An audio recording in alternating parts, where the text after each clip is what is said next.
నీలవేణిని ఆరాధిస్తూ అప్పుడప్పుడు నువ్వు కూడా ఒక పని వాళ్ళలాగే ప్రవర్తిస్తున్నావు.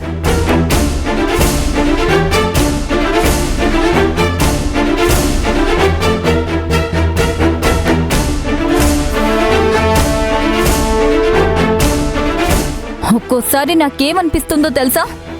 నీకు ఆ కుకుటేష్కి అస్సలు తేడా లేదనిపిస్తుంది.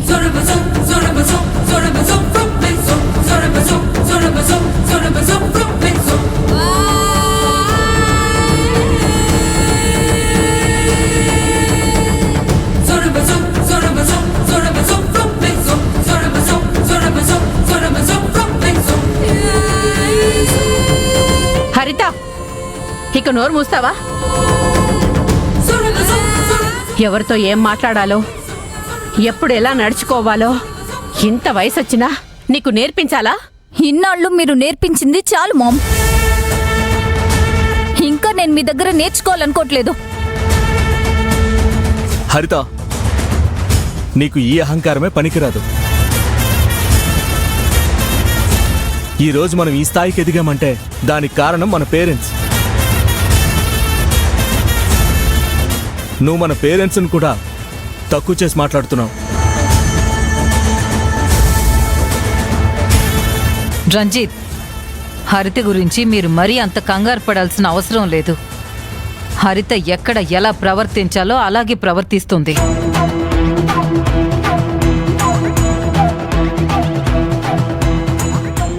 ఎవరిని ఎలా నిలదీయాలో అలాగే నిలదీస్తుంది. అది ఈ కాదంబరి మేనకోడలు, అలాగే మాట్లాడుతుంది.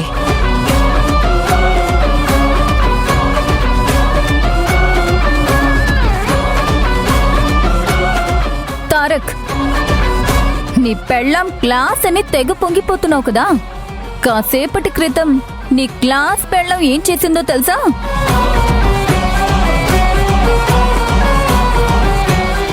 నీ క్లాస్ పెళ్ళాం నా కాళ్ళు పట్టుకుంది.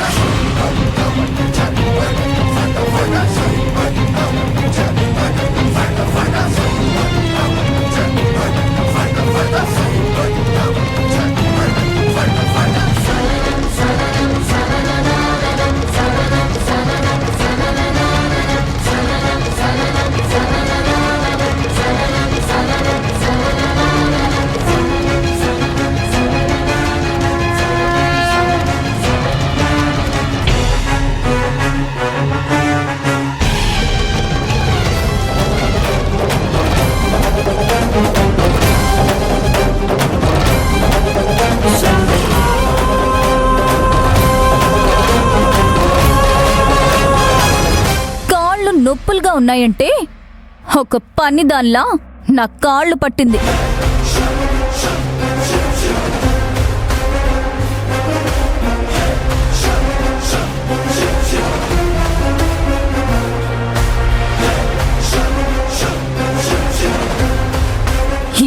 ఇది నీ పని మంచి, సారీ నీ పెళ్ళాం చరిత్ర.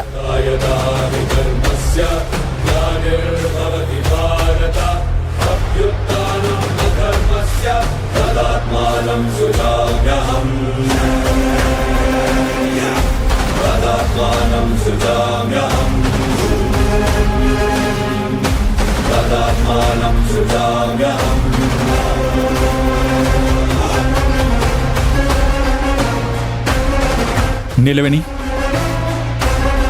ఏంటిదంతా? అంటే తారక్ సార్, అది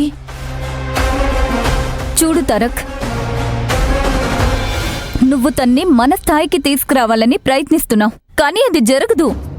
ఎందుకంటే తను మన స్థాయిదని అనుకునుంటే నేనెప్పుడైతే కాళ్ళు పట్టమన్నానో అప్పుడే వెనకడుగు వేసేది. నేను చెయ్యనని చెప్పేది.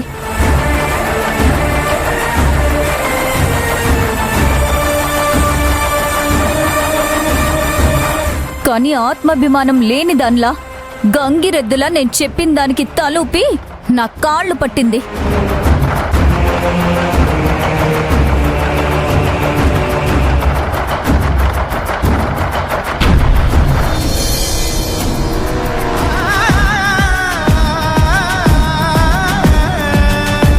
నీలవేణి, ఏంటిదంతా? నేను చెప్పిందేంటి, నువ్వు చేస్తుందేంటి? పెళ్లి కాని పిల్లయినా కాళ్ళు నొప్పులుగా ఉన్నాయి అంటే నాకు బాధ అనిపించింది. ఆడపిల్లకి అనేక కారణాలుంటాయి తారక్ సార్. అందుకే ఆలోచించకుండా కాళ్ళు పట్టాను.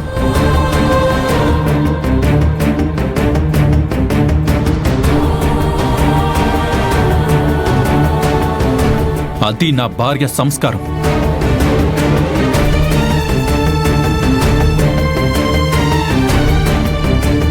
అయినా నీలవేణి నీకు చిలక్కి చెప్పినట్టు చెప్పాను కదా, నిజంగా బాధల్లో ఉన్న వాళ్ళకి సహాయం చేయొచ్చు. కానీ వీళ్ళు నిన్నొక పని మనిషిగా చూపించాలని చూస్తున్న వాళ్ళకి నువ్వు చేయక్కర్లేదు.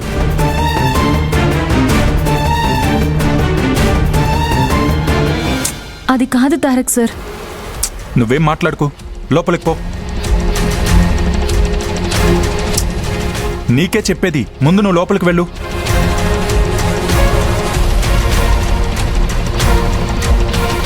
చూసావా తారక్, తనలో చిన్నపాటి సెల్ఫ్ రెస్పెక్ట్ కూడా లేదు.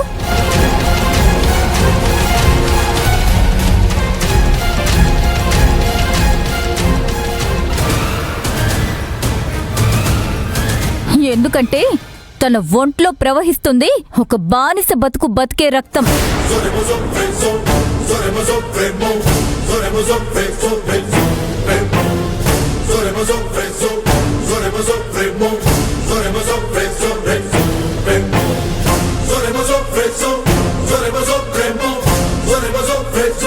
తను ఎప్పటికీ మన స్టేటస్ కి ఎదగలేదు.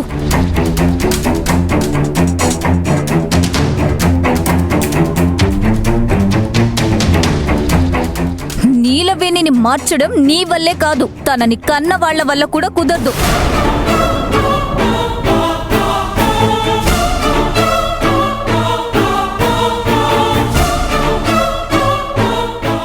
అలాంటి దాన్ని నువ్వు నెత్తికెక్కించుకోవడం తగ్గిస్తే అందరూ సంతోషంగా ఉంటారు.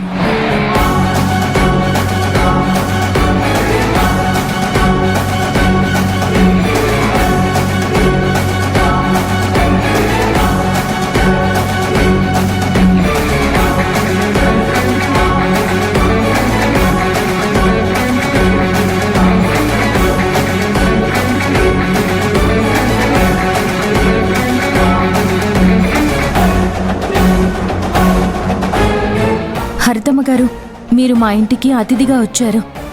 నాకు ఆత్మాభిమానం లేక ఇవన్నీ చేయడం లేదు. ఆత్మీయత చూపించాలని చేస్తున్నాను.